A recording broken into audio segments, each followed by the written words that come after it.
Hey guys, আমি মিতালি। আজ হচ্ছে কালী পুজো, আর কালী পুজোর দিন প্রত্যেকবার মার সাথে বসে প্রদীপ জ্বালাই। আমি প্রদীপগুলো রেডি করে দিচ্ছিলাম। মাই তেল দিয়ে মাই আগুন জ্বালাবে, আমার আগুন হাত দিতে ভীষণ ভয় লাগে।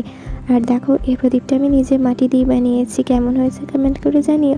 ফার্স্টবার বানিয়েছি বলে অতটাও ভালো হয়নি। মাটিটাকে বানিয়ে আমি কালার করে দিয়েছি ওপর থেকে। তো দেখো, তারপরে কিন্তু সব প্রদীপগুলোতে আগুন জ্বালিয়ে নিল। আর একটা প্রদীপই আমি আগুন জ্বালিয়েছি, শুধুমাত্র বাকি প্রদীপগুলো কিন্তু মা জ্বালিয়েছে। আর সবগুলো একসাথে কেমন লাগছে দেখো। আর আমাকে আর আমাদের বাড়িটা কেমন লাগছে অবশ্যই কমেন্ট করে জানিও। কালী পুজোর দিনে কিন্তু পুরো আলো ঝলমেলে, খুব সুন্দর লাগে। আর দেখো, আমরা চলে এসেছি এখন পাড়ার এই মন্দিরে।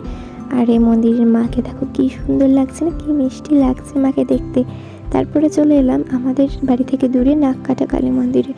এই মন্দিরটা ভীষণ জাগ্রত। তো দেখো কি সুন্দর রাস্তাটা লাইট দিয়ে তৈরি করেছে।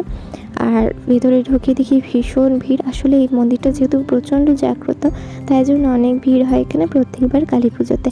আর এই মন্দিরে আমি আগেও এসেছি। এই মন্দিরে নিয়ে কিন্তু অনেক অনেক রহস্য আছে।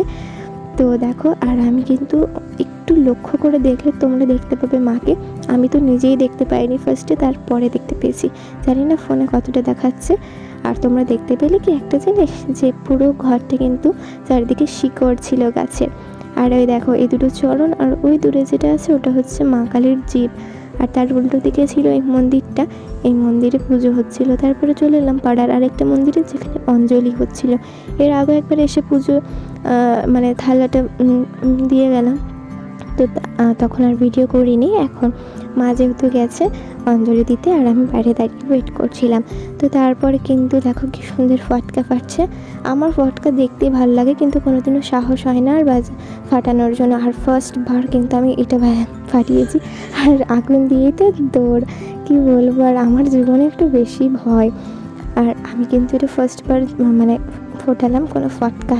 এর আগে ঝিরঝিরি অনেক ফুটিয়েছি, কিন্তু ফটকা আমার আবার খুব একটা সাহস হয় না, কারণ যে আগুনের যে ফোয়ারাটা না আমার